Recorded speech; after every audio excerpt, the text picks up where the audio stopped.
Bismillah ar-Rahman ar-Rahim. Allahumma salli ala Muhammad wa ali Muhammad. Respected viewers, Assalamu alaikum.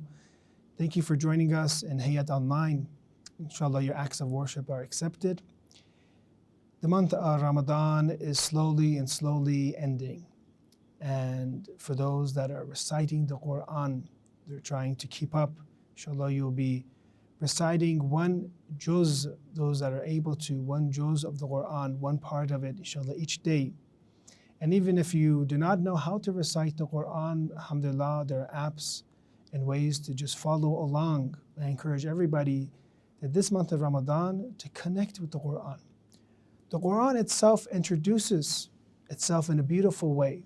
How does the Quran introduce itself? When you look at 10:57, Ya ayyuhan nas, qad ja'atkum maw'ida. The first thing that the Quran talks about in this verse is that, O mankind, there has come to you maw'ida min rabbikum, admonition, advice from your Lord. Imam Ali alayhi salam in Nahjul Balagha talks about enlivening your heart, giving life to your heart with maw'ida, with advice. The Quran is full of advice, full of wisdom for us. 1/3 of the verses of the Quran are about the hereafter, because we need this advice. You need someone day and day to tell you that this world is just la'ib, this world is just play, that the hereafter is hayawan, the hereafter is alive, the hereafter is real life. So therefore we need this admonition, we need advice daily. And you understand that when you're far from the Quran, you understand that you do not have someone to give you advice anymore. So the first way that the Quran introduces itself is that it is maw'idah. How else does the Quran introduce itself?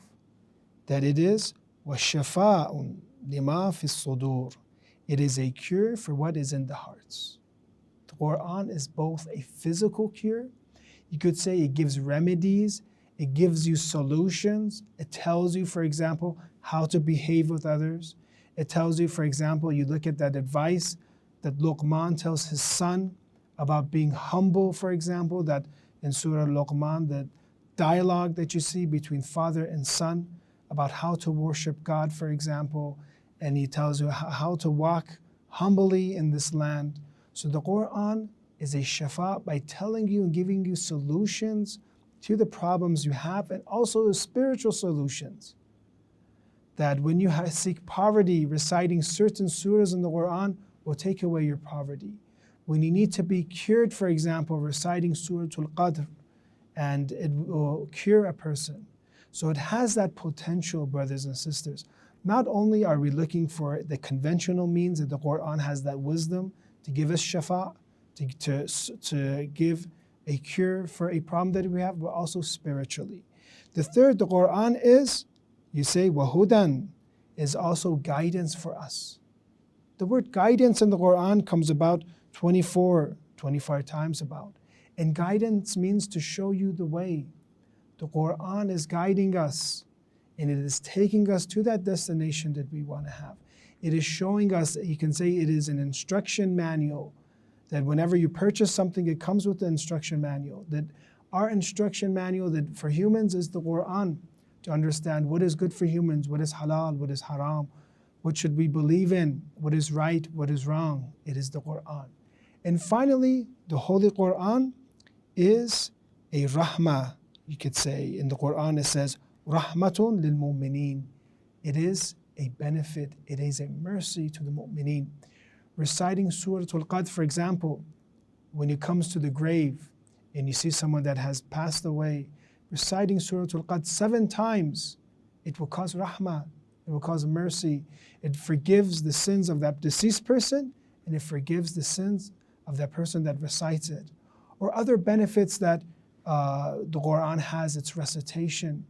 So therefore, not only are we looking at learning the Quran and reciting it juz by juz, but also at the same time reciting these small chapters, like reciting Surah Al-Qul Huwallahu Ahad 3 times. It is equivalent to reciting the entire Quran. Or reciting, for example, Surah Al-Qadr, and the benefits and the rahmat of getting health, getting financial security, getting forgiveness through the Quran.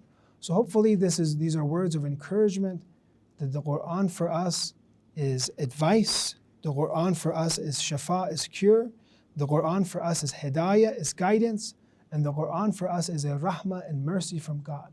So let's attach ourselves to the Quran and learn more from this great miracle that is in each and every one of our homes. Take care of yourselves. Join us next time, inshallah, and keep us in your dua. Goodbye.